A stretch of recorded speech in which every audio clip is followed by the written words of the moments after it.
am presenting to you the Central Luzon State University and the DOST III Initiative and Collaborative Response Against COVID-19 Mitigation. I am Juby Monserrati, a graduate of UP Diliman. What is nanotechnology?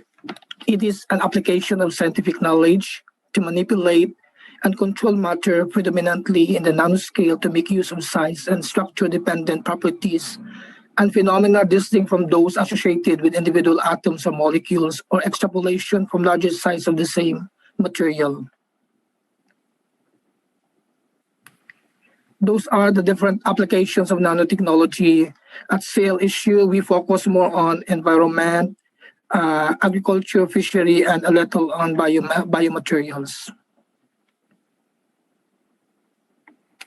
So nanotechnology at Central Luzon State University, focusing on catering students, researcher, policymakers, LGUs, POs, NGOs, and other stakeholders to address major problems in agri-fishery.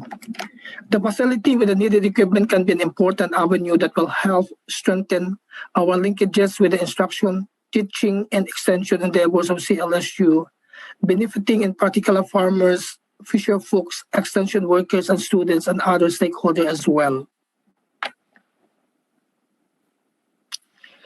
CLSU as a leading institution for nanotechnology applied in agri-fishery, as a premier agricultural university in Central Luzon, located in the Cauayan City of Muñoz, Nueva Ecija, has different strong research and academic units that are engaged in various academic and research undertakings. The application of nanotechnology is growing rapidly as its utility have huge importance in the way we live, conduct our lives.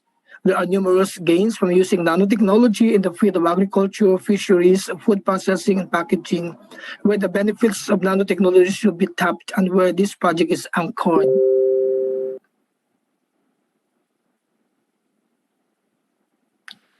As a response to the COVID-19 situation, it also brought to the dwindling source of ethyl alcohol, also known as ethanol, in the market.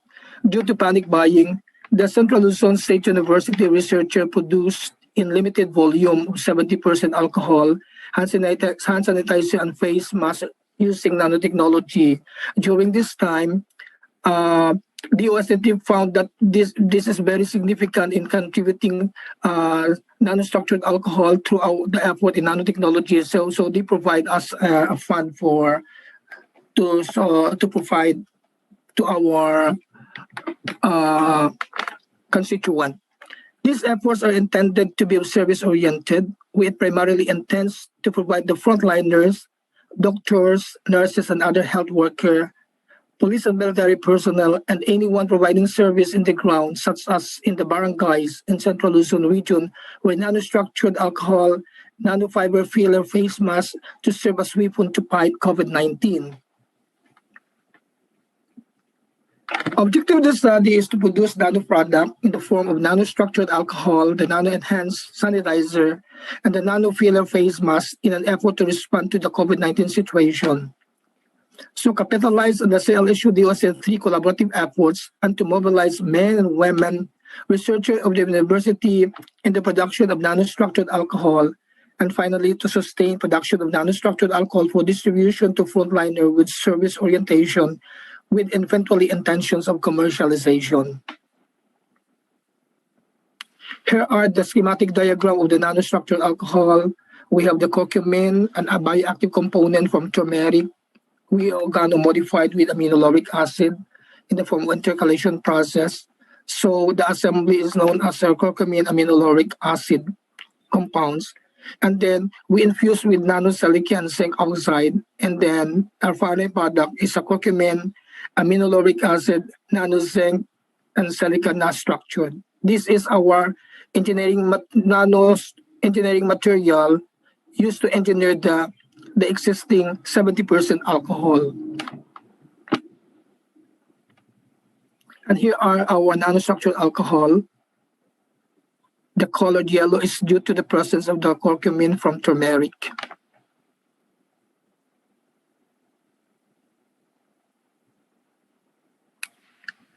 We also produce the nano-enhanced sanitizer, having the same nanoparticle infused from alcohol.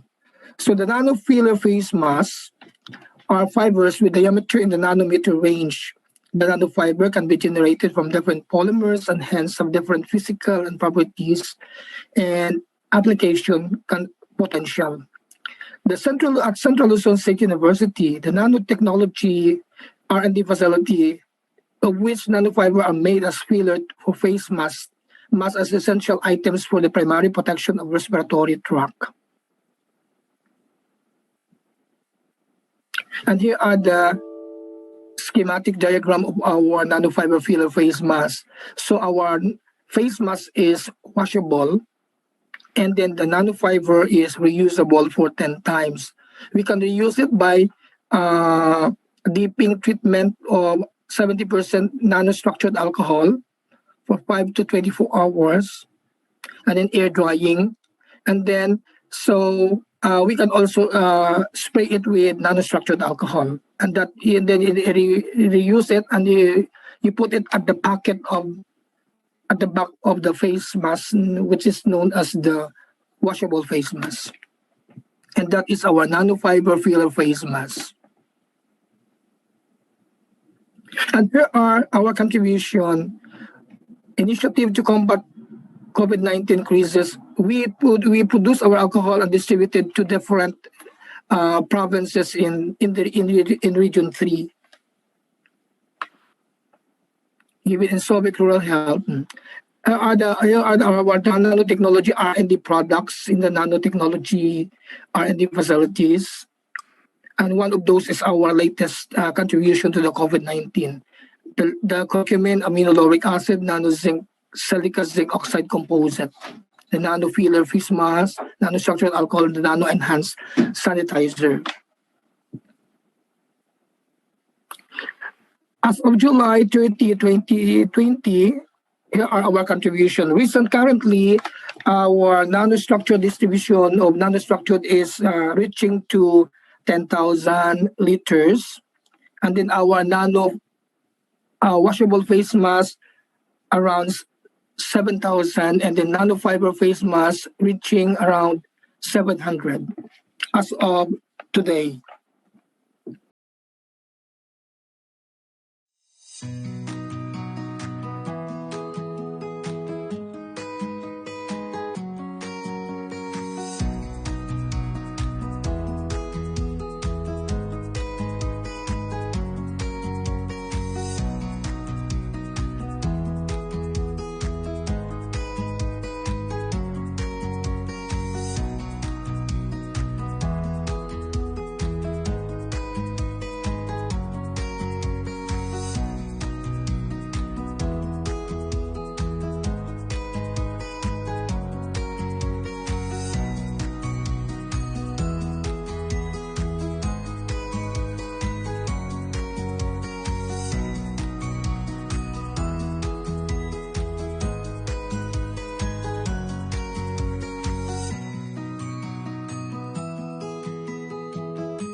Our work. I'm from the National Institute of Physics of the University of the Philippines.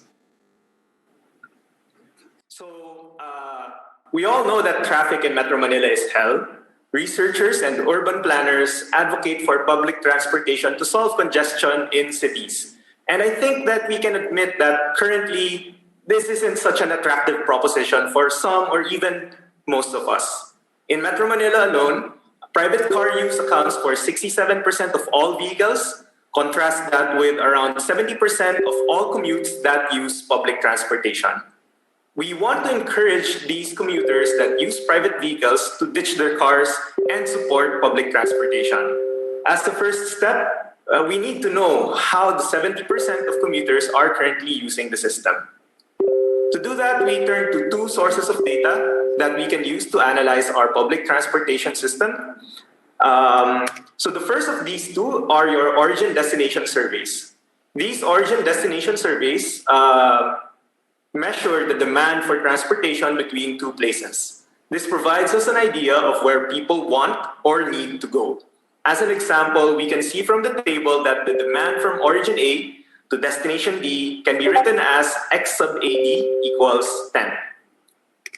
The second set of data that we will use are boarding-alighting surveys. These boarding-alighting surveys depict the use of public transportation by commuters. It provides us an idea of where commuters take rides, and unlike the origin-destination surveys, they also capture endpoints of smaller trips of a longer commute. This bubble chart presents us an example of the sum of boarding and alighting movements near UP Diliman, where we can see high foot traffic in the SM Trinoma area, which is a mall, at Philcoa, which is some sort of a commuting hub. And then for reference, we have your two schools, UP Diliman and Ateneo de Manila.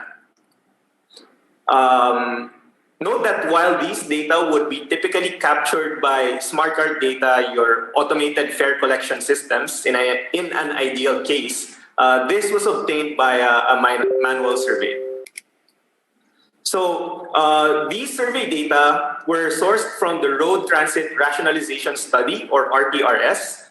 We focused on the 6 to 9 a.m. time period, which corresponds to the morning rush hour, but we also have data available for other time periods. These traffic data are aggregated by zones, and analysis was performed at the zonal level. So what we did was we paired up origins with boardings and destinations with alightings, and then we compared the differences between these values at each zone. But in comparing different zones, it's necessary for us to rescale these figures to account for the various zone sizes.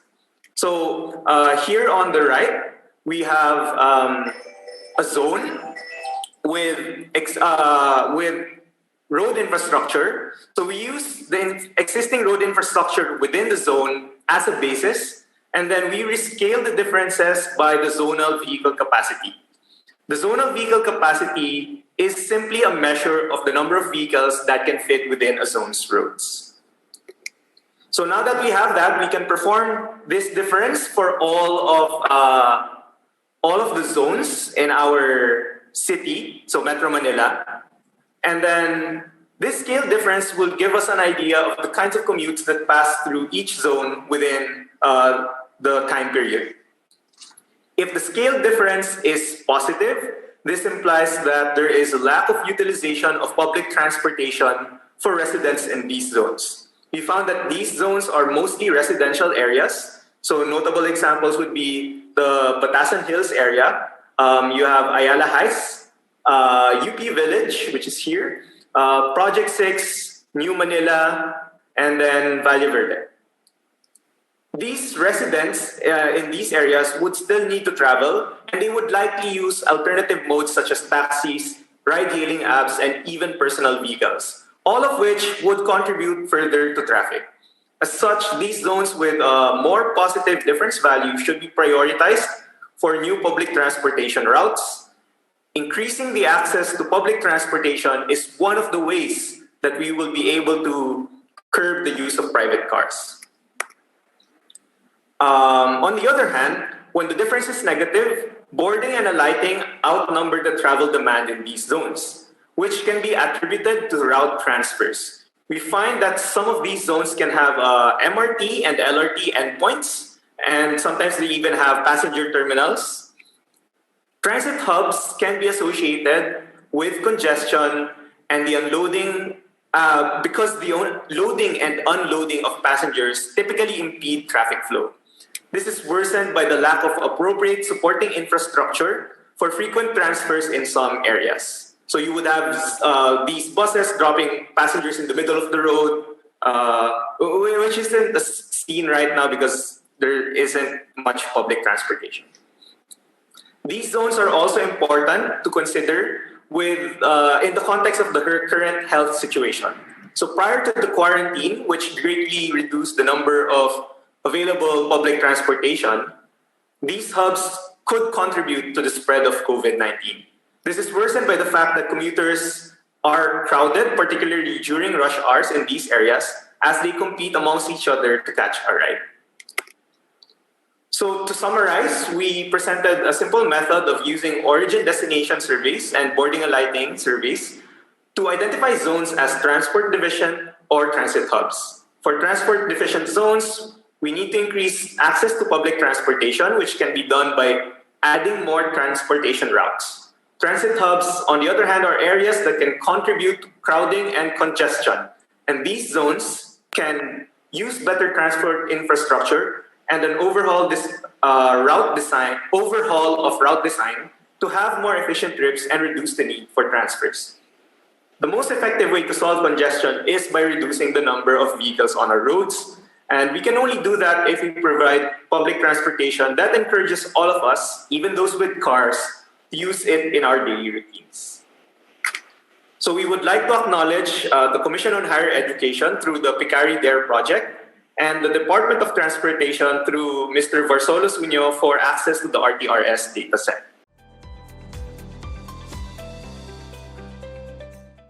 Okay, so good morning, everyone. My name is Alva Presbitero, and I am from the Access Laboratory at the Asian Institute of Management. So at Access Laboratory, we have this project. It's called Paturo. It is short for Platform for Assessment and Tracking of Urbanization-Related Opportunities. Now, the purpose of this project is to be able to derive a metric that could measure the health of a city. So in this way, policymakers could devise some policies that would help the lives of their constituents based on this metric. So back in March, and we all know that this was the time that Metro Manila was put on lockdown. Actually, this project was launched only at the end of January. So we only had 2 months, and we were going through our models. We had collected our data set. And while the team was sitting at home, of course, there were less people on the street. So we thought that, hey, this is really going to change our model. So the pandemic is going to change our model. So what we did is, what we thought of is that we needed to understand how the infection could spread in a city like Cauayan City. So this work is in collaboration with the local government unit of City of Cauayan, Isabela State University, and funded by DOST PSURD. And this is when this idea was formed. So today I'll be presenting this topic, Are Quarantines Always Good? So normally, what drives the spread of epidemic is migration. So it has already been shown. So the first thing we did for the city of Cauayan, by the way, city of Cauayan is located way up north. So it's around 8 hours bus ride from Metro Manila. So the first thing we did when we went there was to get their KML file. So this KML file contains polygons. And from these polygons, we were able to download the road network from OpenStreetMap via OSMNX. And here you can see the road map network where the nodes correspond to the intersection. So this is under the assumption that most of the amenities are located in the intersection. So most likely, a lot of people will be located there. So by treating the roadmap of Cauayan City as a network, we were able to get these properties, such as the number of vertices or the number of nodes, the number of edges, the average path length, which is around 10.7 kilometers, and of course the clustering coefficient. So on the left-hand side, you could see the map, the heat map of the closeness centrality. So it would not surprise you if I tell you that the center of the city is actually in that bright yellow spot. So to realistically approach this problem, so how does infection spread in a city of Cauayan? We looked at the population density. So here you can see the map in terms of the population. So the bright yellow over here, so this corresponds to the center of the city, as you can compare on the left-hand side. Now, I assure you that the rest of the yellows here are paler in comparison to this one. So this is under the assumption that population can be used as proxy to estimate economic opportunities. So what does this mean? It means that if a place is more populated, most likely people will go there to migrate, right? So I will tell you how this population-driven model works. So it is a two-step process that is iterative, and it relies on two rules. So the first step is to infect. So first, we randomly choose a node in the network. So on the left-hand side, you could see a dummy network where the colors correspond to the population, and you can base it on this map right over here. The second step is there is migration, but it relies on two rules. The first rule is that there is a 5% probability to migrate and therefore infect neighboring nodes.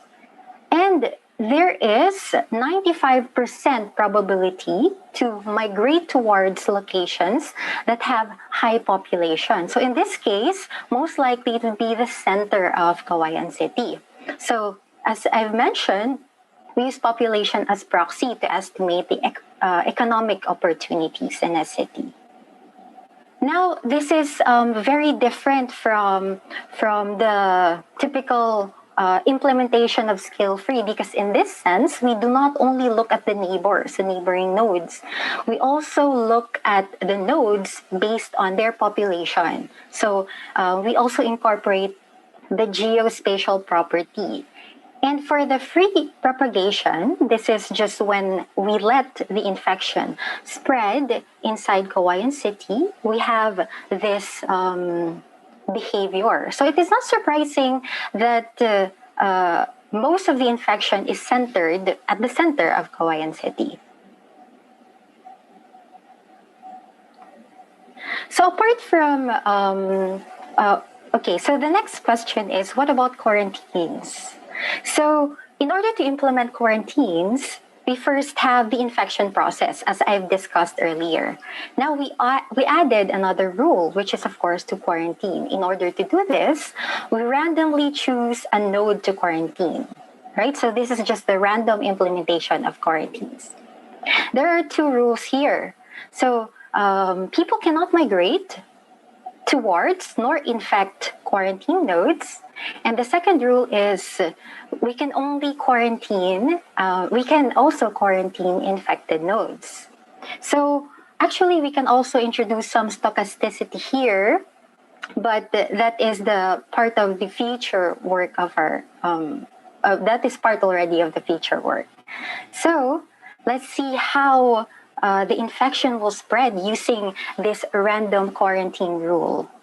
All right, so it is not surprising, as always, that the infection is centered at the center of Cauayan City.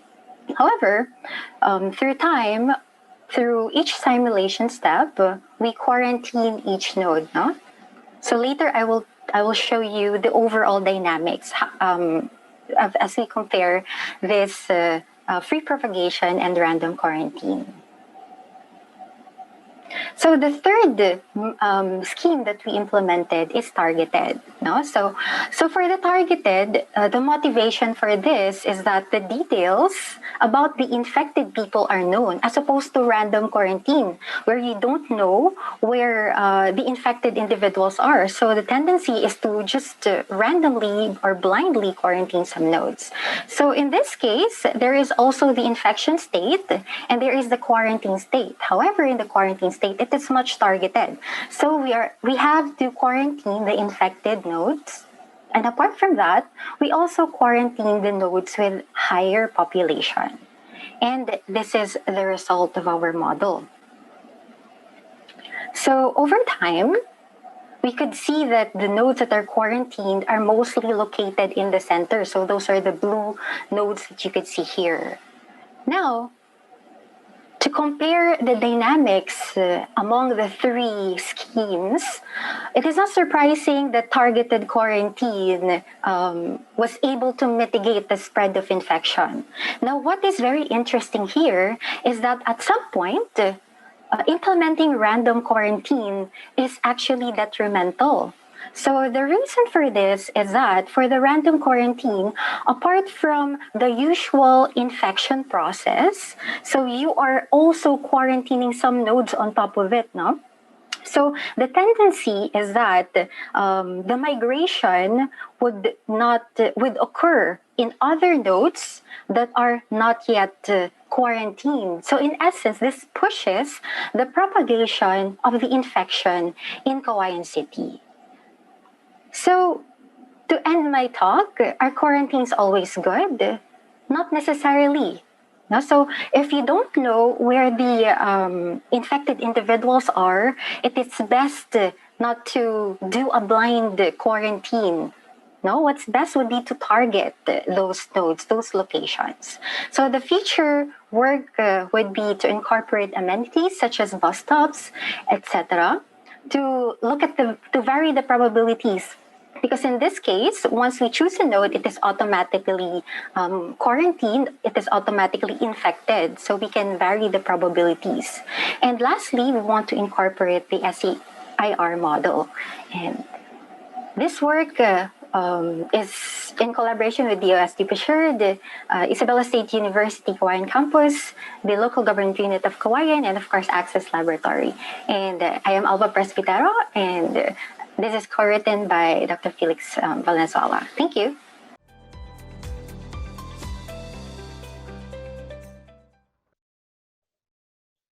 Good day.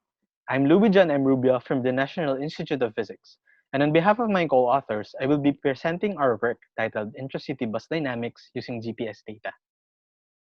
The role of transportation and mobility has been recognized as a central part of sustainable development. Sustainable transport has been integrated across several SDG goals related to health, economic growth, infrastructure, and cities and human settlements. Quality public transportation is thus important to urban mobility. Previous work by Del Olio et al. Has identified that commuters and public transport users value waiting time, cleanliness, comfort, travel time, and level of occupancy as important variables in the quality of service of public transport. The study of public transportation systems have previously used GPS data. In the Santiago, Chile public transport system, the commercial speeds have been monitored to see the system performance of the buses. Meanwhile, the study of movement patterns of tourists in Sydney and Melbourne were used to improve destination management and to provide diagnostics for destination managers. Vehicle dynamics has been used to describe comfort in public transportation. The time derivative of acceleration or jerk has been used to benchmark driver behavior and passenger comfort. Comfortable trips have been found to be in between 0.3 to 0.9 meters per second cube. In our work, we leverage GPS data obtained from two buses in the Pasig City bus fleet to characterize the dynamics of its vehicle trips. More specifically, we look at the transition matrix, the bus's jerk, and the bus's pace for 1 kilometer. The GPS dataset was obtained using an onboard GPS device. Data points are sampled per second while the bus is operational. The dataset spans from August 30 to October 3, 2019.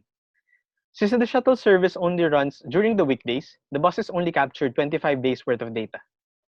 The dataset contains the bus ID, the timestamp, the location, and the speed of the bus.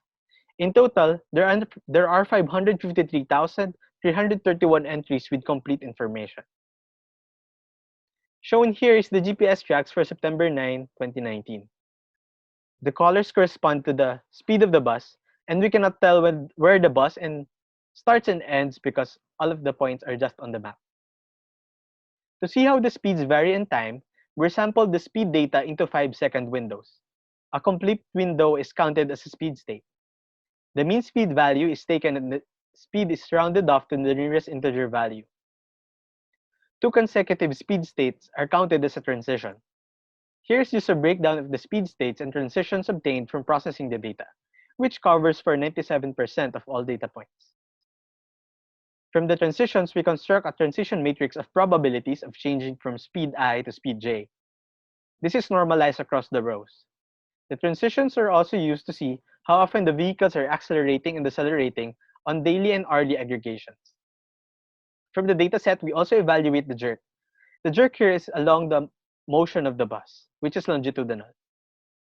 We take the second numerical derivative of speed values using the expression here, where v of t is the velocity or speed at time t, and delta t is the time step between speed values. In the dataset, the delta t is set to 1, and we only calculate jerk for 3 consecutive data points. The cumulative distribution function is used to see what fraction of the jerk values calculated are above or below the threshold J0. In our work, J0 is set to 0.5, which is within the comfort range. We calculate the fraction of jerk values above and below the threshold per day to see the distribution and to see if the jerk values fit within this comfort range. Lastly, we examine the pace of the bus for 1 kilometer segments. We split a GPS track into segments when there is a time gap of more than 180 seconds or 3 minutes between 2 succeeding data points. The time gap is chosen to account for possible long stops or signal drops along the trip. This is just an example of the same tracks shown earlier, but for continuous tracks. The pace is the time elapsed to cover a certain distance, and for this work, it's 1 kilometer. Given 3 buses covering the same distance at different speeds, we expect the slowest bus to take the longest time and the fastest bus to take the shortest time. We look up the distribution of pace values to see how long it usually takes for the bus to cover a distance of 1 kilometer. Segments longer than 1 kilometer are split into shorter subsegments. Moving on to the results, we have the transition matrix of bus for all speed states. We can see from the transition matrix, the speed state 0 remains 0 most likely. This corresponds to parts of the trip where the bus has to stop, such as on stoplights and when the passengers are boarding or alighting from the bus. Upon visual inspection, we also see that the overall transition matrix appears approximately diagonal. This suggests that there are about the same number of decelerating and accelerating transitions. Due to the resolution of the data, the speed transitions due to lane changing cannot be resolved and are not taken into account by our analysis. In this plot, we have the distribution of the ratio of accelerating and decelerating transitions to all transitions for hourly and daily aggregations. The ratio of decelerating transitions is made negative for visualization purposes only.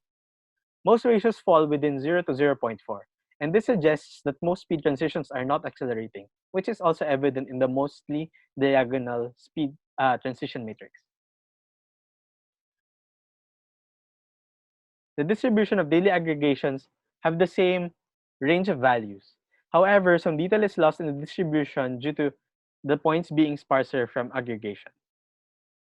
From the distribution of jerk values above and below the threshold, for most days we see that the fractions fall below 0 to 2%, which means that most jerk values for the trip are within the comfort range. Again, due to the nature of the data, vertical motion is not taken into account and we only calculated for longitudinal jerk. Lastly, we have the distribution of pace values for all segments covered by the bus. From the distribution, we see that most of the pace values are below the typical walking pace of 12 minutes per kilometer. This suggests that for most parts of the trip, the one riding the bus is faster than walking for these 1 kilometer segments. In summary, we characterize vehicle trips from the Pasig City bus fleet. The transition matrix obtained was nearly symmetric, and the jerk values are within the comfort threshold. Riding the bus is considered faster than walking for most parts of the trip. However, we also have to take note that lane changing behavior is not taken into account and vertical motions are not considered in our work. This analysis can be used for other datasets that have GPS tracks, and we used the Pasig City bus data to illustrate our method. We would like to thank Chad Picari there for financial support and the Pasig City Transportation and Development Management Office for assisting us in gathering this GPS data. Thank you very much for listening, and I'm now ready for your questions.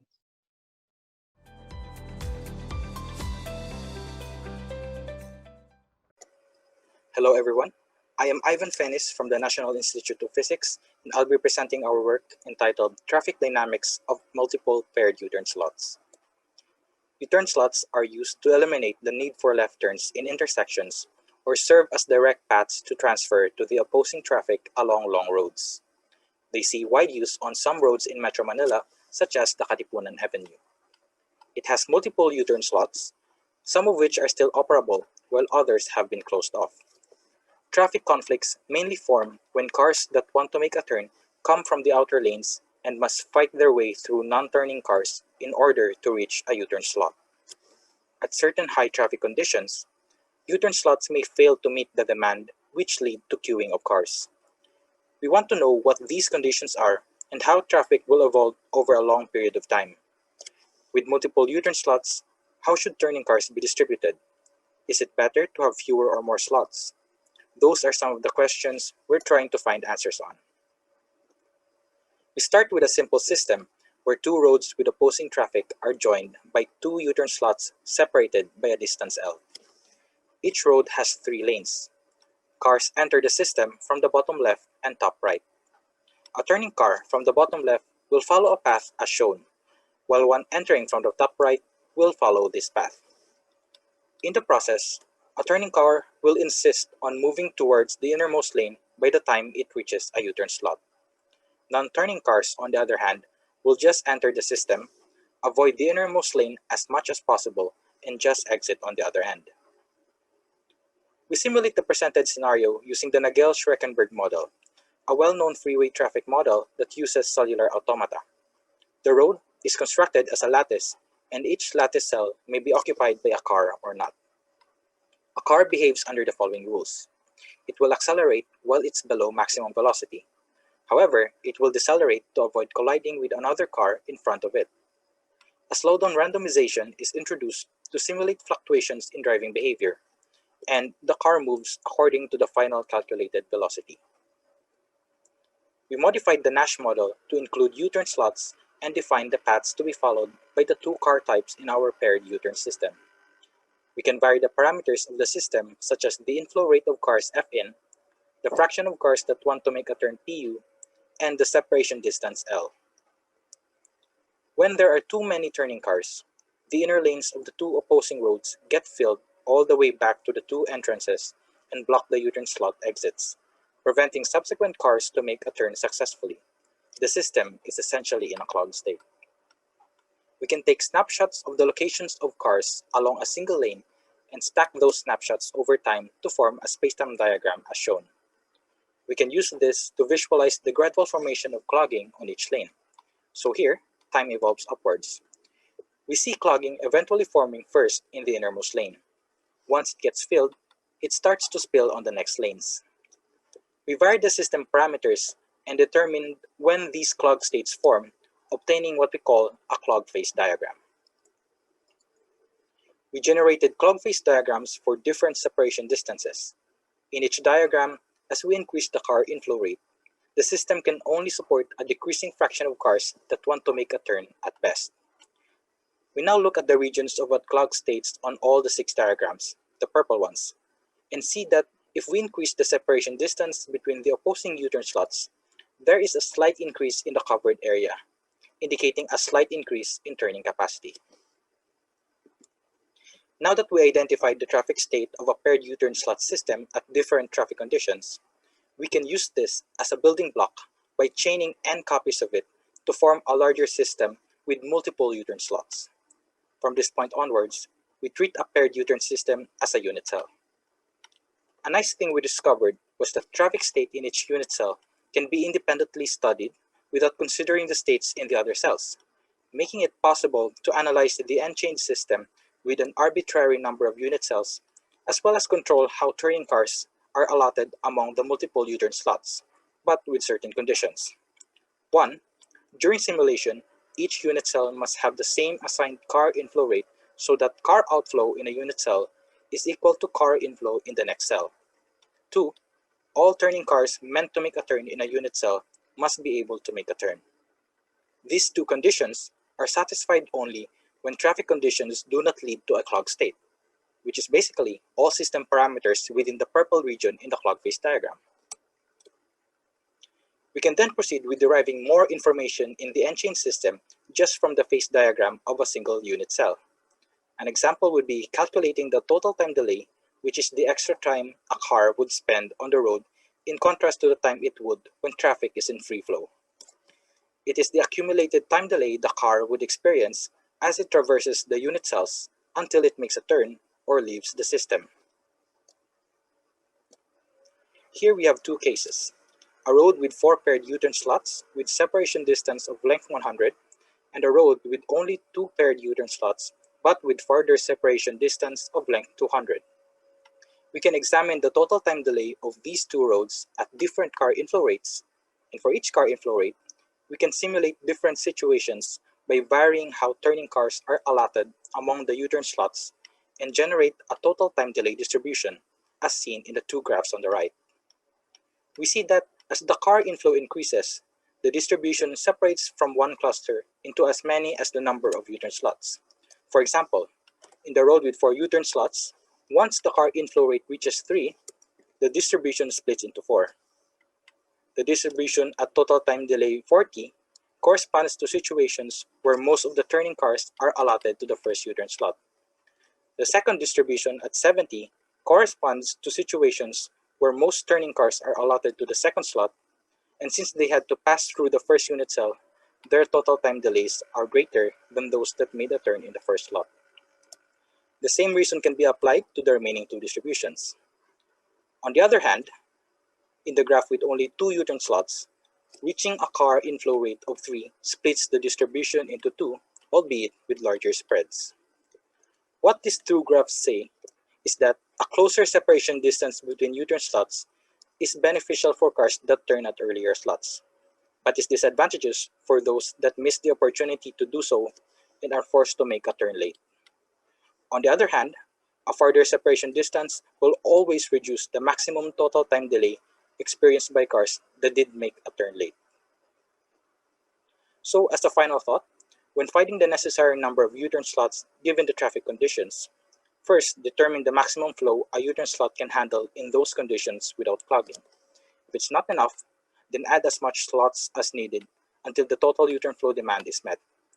If the car inflow is low enough, a single U-turn pair could already suffice.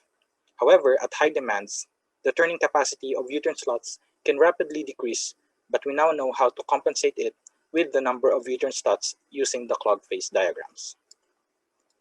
Finally, I would like to thank the Chet Picari Project DARE for receiving support on this work. Thank you for listening.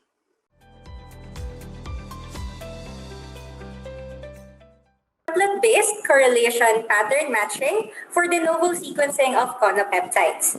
So our organism of interest are the cone snails. So these snails are marine predatory snails that produce venom which can immobilize or kill their prey. Now, their venom are actually composed of peptides, also known as conopeptides, which can act on a prey-specific organ system. Now, these conopeptides, since they are bioactive, they have a lot of potential to become pharmaceutical drugs. However, among the 700,000 estimated total number of unique conopeptides, only 8,069 have been identified and sequenced. So a powerful tool used in peptide sequencing is mass spectrometry. So here we have a sample MS spectra wherein the ions are separated based on their mass to charge ratio or M/Z, And the y-axis corresponds to the relative intensity, which depends on the number of ions present. Therefore, this technique can also be used for quantitative analysis.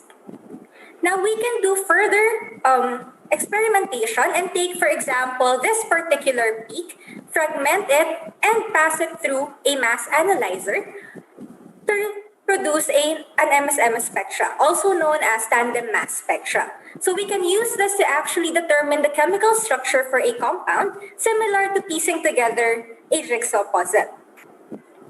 So peptides can be fragmented mostly on their peptide backbone, on their peptidic bonds. So the two ions formed are the B and Y ions. So the B ions contain the amino terminus, or the left end, and the Y ions contain your carboxy terminus, which is the rightmost end. Now, take note that fragmentation does not occur uniformly across all peptides in your sample. This is why we can observe all ions in our tandem mass spectra. Now, since we know at which regions our peptide is most likely cleaved, we can use these mass differences in order to determine the amino acid sequence. So, doing this manually, however, is very time-consuming and difficult, which is why we need other information such as their genomic and transcriptomic data in order to ease sequencing. So for conopeptide sequencing, it is made more difficult by the presence of the complexity of its structure. So first, conopeptides have disulfide linkages, and they also have post-translational modifications. Now, these post-translational modifications are chemical alterations or modifications on peptides which vary their chemical or physical property. So an example of which is shown here. On the top right, you have your proline, which is a standard amino acid, and on the bottom, we have your hydroxyproline. So the hydroxylation is known to be a PTM common to conopeptides. Although there are several sequencing tools available to us, some of them or most of them have limited use. So first, they have limited use because they are trained for tryptic digests of large proteins, which means that for most spectrograph calculations, they're looking for a Y1 ion corresponding to a basic amino acid residue such as lysine or arginine. Second, they have limited post-translational modifications. So they may not encapsulate those which are common and unique to conopeptides. Third is that we have a limited conopeptide data available. So for machine learning algorithms, this is difficult because we don't have a large enough data set. So again, in order to produce a conopeptide sequence through tandem mass spectrometry, we first need to address the limitation in genomic and transcriptomic sequences, and second, to accommodate the post-translational modifications. So here we propose a triplet-based correlation pattern matching algorithm, which does not require genome information since it will rely solely on the MS and MS-MS data. Second, it does not need a large training data set because this is not a machine learning algorithm. And lastly, this is a flexible algorithm. It has a modifiable mass dictionary which can be used to accommodate all PTMs, whether it is unique to conopeptides or for general use for any other peptides. So how does our algorithm work? So our algorithm works by first generating all possible triplets from the amino acid mass dictionary. Then we generate a theoretical triplet spectra. So the distance between the peaks correspond to an amino acid mass. And the last step is to correlate this across our mass spectra. So from there, we get all results or all the location where the triplets correlation score is greater than 75%. So maybe you're wondering why we decided to go with triplets instead of single amino acid or doublet amino acids. So it's a common occurrence in tandem mass spectrometry that miscleavages may occur. So this means that certain B or Y ions may not be observed in the tandem mass spectra. So if we just use single amino acids, there's a great chance that we do not get the complete sequence. However, with the use of triplets, we can use the other two amino acids to infer the possible identity of the ions with miscleavages. So we have done this testing with random amino acid residues, and we also tried it using in silico generated peak lists from known conopeptide sequences. And 92% of the correct triplet matched with the highest correlation score at their correct positions. Now there is this lowering of this percentage due to the miscleavages. However, we can still get 100% sequence match if we consider all other triplet results. So sequencing can be done from both ends of the peptide. So on the top, you can see the sequence from the B series, and from the bottom, you can see the sequence from the Y series. So from the B series, it can be observed, as I've mentioned a while ago, that we only have 92% matched triplets, and this lowering is due to the absence of the B1 ion, which is common for conopeptide tandem mass spectra. So, however, we can still get the complete sequence from the Y-ion series. So to summarize, our algorithm generates triplet and its triplet spectra. We correlated this triplet spectra with our mass spectra from the conopeptide sample. Then we combine overlapping triplets. So again, the advantage of using our algorithm is that it does not require large training data set, and it can account for post-translational modifications. So what's next? So currently we're optimizing our code, and we're preparing an optimal search algorithm to analyze our correlation results. We are also in the process of testing our algorithm using experimental MSMS data from known conopeptides. So we would like to acknowledge Catfish and Gamma DOST Assured projects for providing computational support, as well as the CSRC UP Diliman. Thank you very much.